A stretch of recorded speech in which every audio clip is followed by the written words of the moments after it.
Arguments, for the vast majority, can feel very uncomfortable. They can be volatile, grating, and utterly draining. Depending on how we've experienced arguments before, the very thought of one may spark a sense of dread from somewhere deep in the mind. Sometimes that dread springs from the uncertainty that conflict brings. Sometimes it can be our dislike of rocking the boat or the raw sting of emotional friction. For others, it can be the fear of escalation and the way some people, under stress, use their words as weapons. This apprehension means that many choose to flee from a brewing argument. They pander to the person who hints at conflict, or they avoid situations altogether, despite their gut telling them something is wrong. But much like a storm, an argument carries within it the potential for change, and with that change, the potential for discovery and personal growth. So why talk about it? Well, when we find ourselves without the tools needed to navigate that storm, the experience can sweep us up and be seen as an overwhelming assault on our senses. The argument opens us up to attack, both verbal and, if it escalates, physical. Missteps in an argument can erode our relationships, damage our reputation, and impact how we see ourselves and our self-confidence. Without the tools to deal with it, we can fall to the mercy of the argument, incapable of steering our way through it or managing our emotional reactions when it becomes difficult or combative. So, we must learn to welcome the storm, not as a force of destruction, but as a force of transformation. With the right mindset and the right tools, we can transform ourselves from being victims of the conflict to becoming its navigators. Not only this, but when we are comfortable with it, we are better able to enforce our boundaries because we're no longer afraid of the potential pushback.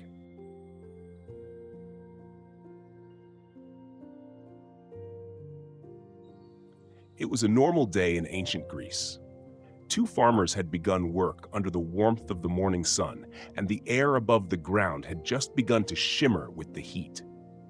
However, the fertile valleys soon began to echo their voices as they engaged in an escalating argument, the noise disturbing the otherwise peaceful hum of the countryside. One was a man named Lysander, broad of shoulder, with a fiery temperament to match. The other, Theron, was a man of calm mind, a stillness that reflected the valley they lived in.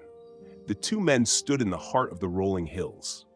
Two men bound by the soil, yet divided by perspective. Their contention was simple, a matter of land boundaries, a dispute as old as the rocks beneath their feet. Lysander's sheep had been grazing on Theron's land. Lysander, driven by passion and pride, saw the disagreement as an assault on his honor. His words became sharp, his voice a thunderous echo against the verdant hillsides. Anger had begun to twist his features, knotting his brows and setting his teeth on edge.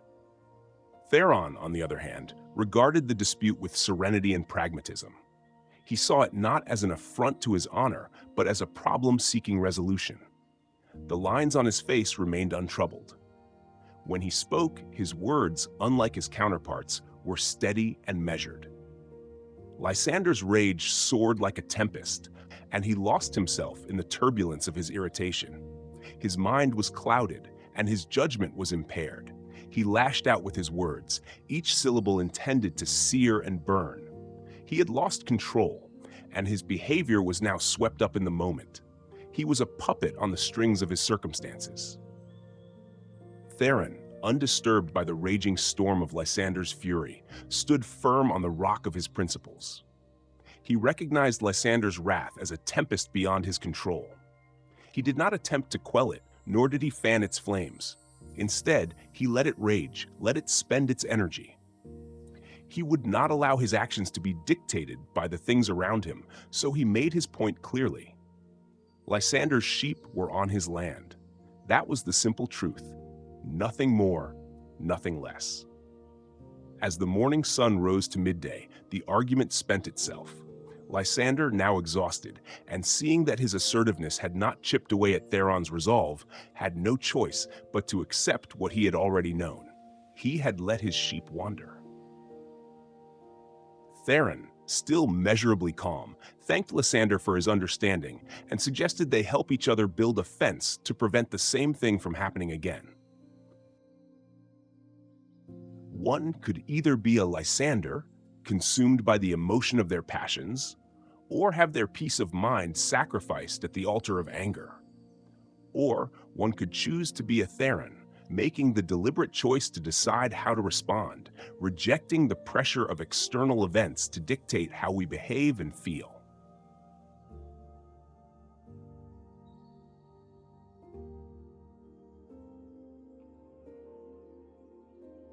Our frame of mind at any given moment has a huge impact on our ability to manage all kinds of stress.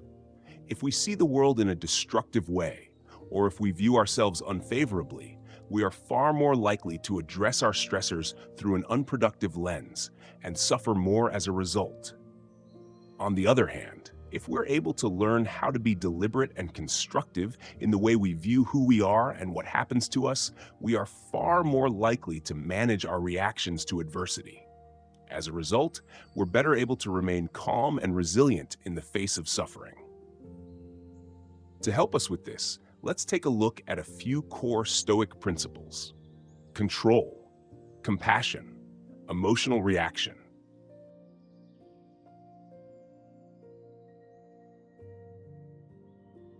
The Stoic philosopher Epictetus lectured in ancient Rome around 93 AD.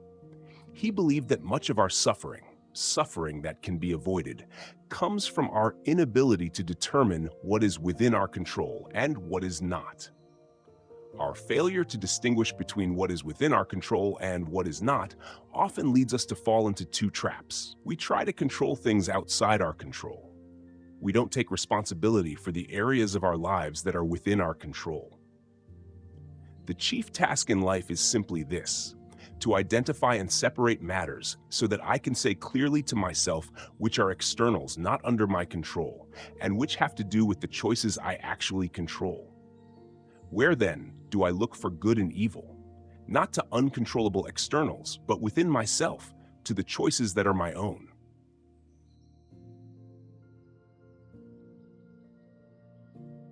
When we try to control the uncontrollable, we end up spending our energy and time wastefully on things that will remain as they are, regardless of whether or not we try to make them a certain way. This ultimately means that no matter how much energy we put into getting the result we want, the outcome will remain a product of chance, the laws of nature, and the world around us. If we imagine the life of a person who spends their time trying to change what cannot be changed, it's easy to see how such a life, over time, can lead to frustration, bitterness, anger, and hopelessness. Again and again, the world will unfold as it will, not as the individual wants it to. Similarly, when we don't focus on the things within our control, our thoughts, actions, reactions, beliefs, and perceptions, we miss the greatest opportunity to affect change in our lives. This ultimately means that we allow the world around us and the people in it to control our inner world, and our well-being will fluctuate depending on the quality of our environment. This is not a resilient way to live. These two pitfalls in combination can lead to lives of suffering, anger, and resentment. On the other hand, if we learn to accept that which is outside the reach of our control and recognize that we have full control and ownership over our own actions, we do two things. One, we avoid the suffering that comes from seeing our actions have no effect on the world around us, particularly in relation to what we can't control. Two, we avoid the suffering that arises when we allow our thoughts and actions to be dictated by our circumstances. In the context of an argument, this means accepting that other people will behave as they will, not as we want them to, and that we are fully responsible for how we respond to them.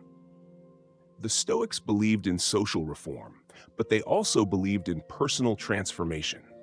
More precisely, They thought the first step in transforming a society into one in which people live a good life is to teach people how to make their happiness depend as little as possible on their external circumstances. The Stoics would add that if we fail to transform ourselves, then no matter how much we transform the society in which we live, we are unlikely to have a good life.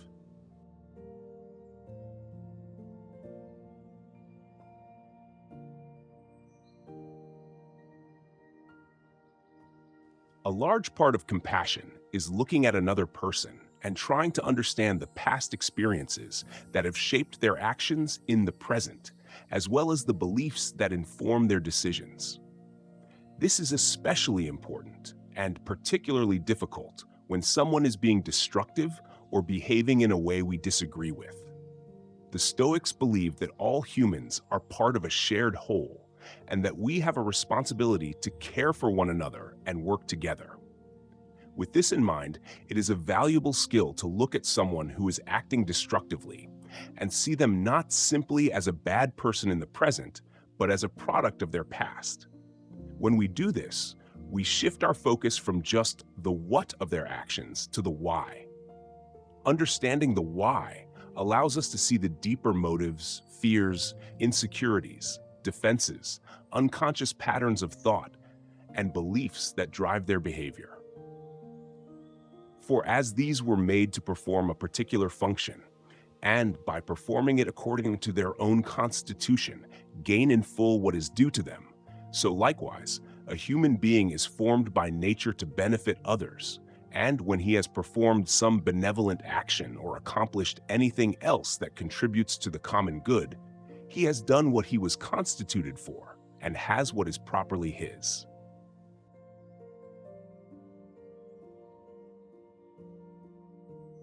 Picture, if you will, a gladiator preparing to step onto the sands of a grand Roman arena. He fastens his armor piece by piece, each strap secured, each section crafted to his frame, each element serving a specific purpose in his defense. This image serves as a powerful metaphor for how we too can equip ourselves, though not with physical shields and swords, but with the mental armor of wisdom, emotional resilience, and a deep understanding of human nature. In the Stoic approach to argument and conflict, this armor becomes our greatest protection.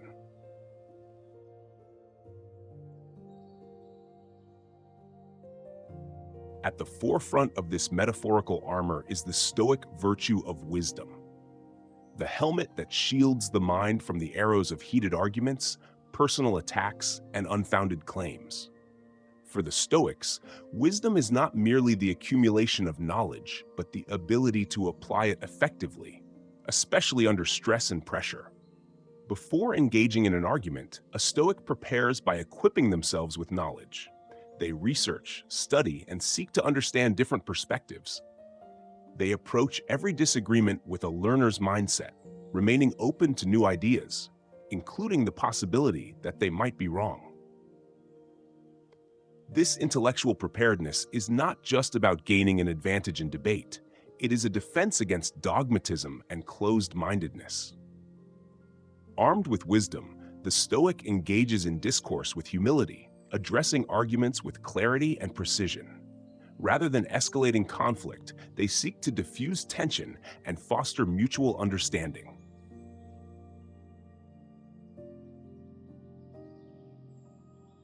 Just as a gladiator's breastplate shields their chest, emotional resilience protects the Stoic's peace of mind in the heat of conflict. Stoicism does not teach that emotions are inherently bad. Rather, it is our reaction to them that can lead to trouble. A Stoic cultivates emotional resilience by resisting the impulse to act on raw emotion, choosing instead to moderate their response and maintain control. True resilience means staying calm and balanced, even when emotions run high. It involves recognizing emotions as they arise, understanding their source, and responding constructively. Instead of allowing anger or frustration to dictate their actions, the Stoic learns to temper these emotions, ensuring that communication remains clear, measured, and effective.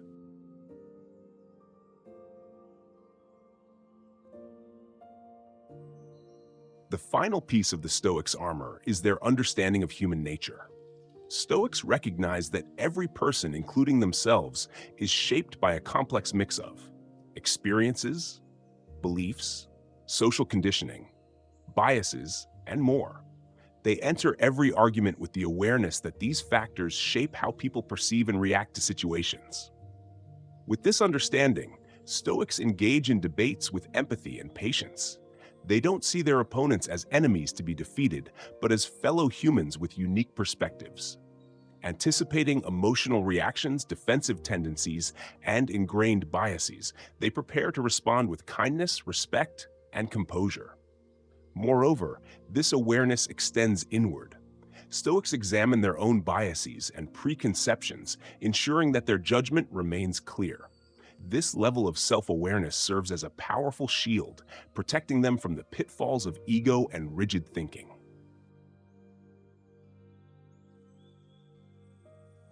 As we've seen, Stoics prepare for conflict by cultivating wisdom, emotional resilience, and an understanding of human nature.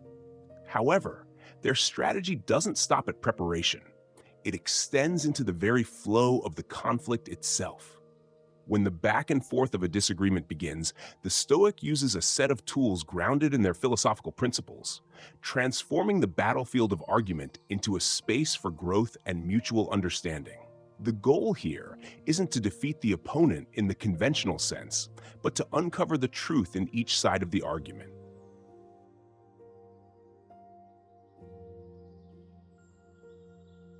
The first tool in the Stoics' engagement toolbox is active listening, a skill often underrated in its power and the impact it can have on the course and tone of an argument. The Stoics understood that effective communication isn't just about eloquent speeches or sharp rebuttals. It starts with sincere, attentive listening. This skill is essential for developing wisdom. If we can't understand the nature of the opposition and their stance, we won't be able to navigate the conversation effectively. Active listening means fully focusing on the speaker, understanding their perspective, and validating their feelings without rushing to respond or counter-argue. It involves avoiding distractions, seeking clarification when necessary, and providing feedback that indicates understanding.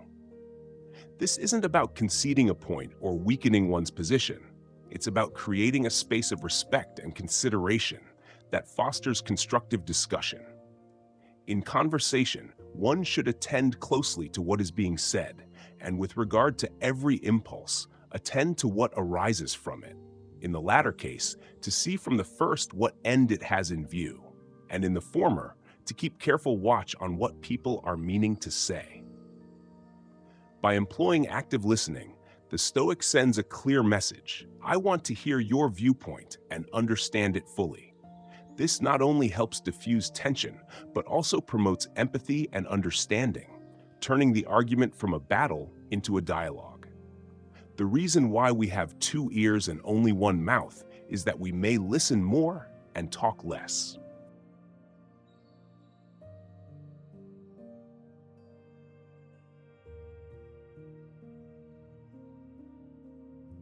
Arguments can fan the flames of strong emotions, frustration, anger, even fear.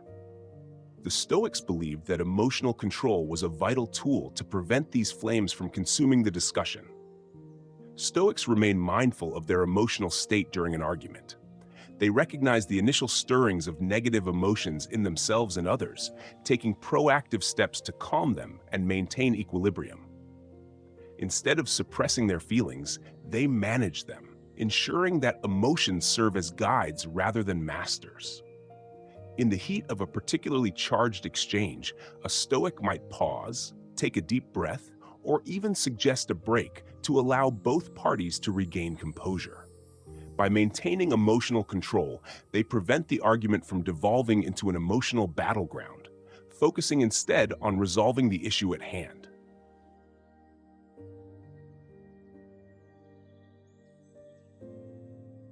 Finally, throughout the argument, Stoics strive to maintain empathy and understanding. They remember that behind every disagreement is a human being, shaped by their own experiences, emotions, and perspectives. They seek to understand these perspectives, metaphorically walking a mile in the other person's shoes. This empathy isn't a sign of weakness or concession. Rather, it's a testament to the Stoics' deep understanding of human nature. It enables them to navigate the argument with compassion, respect, and patience, fostering an environment conducive to resolution and growth. Stoics don't aim to defeat their opponent in an argument, but to reach a point of mutual understanding and constructive dialogue. To fulfill my social duty, to do my duty to my kind, I must feel a concern for all mankind. I must remember that we humans were created for one another, that we were born, says Marcus, to work together the way our hands or eyelids do. Therefore, in all I do, I must have as my goal the service and harmony of all. More precisely, I am bound to do good to my fellow creatures and bear with them.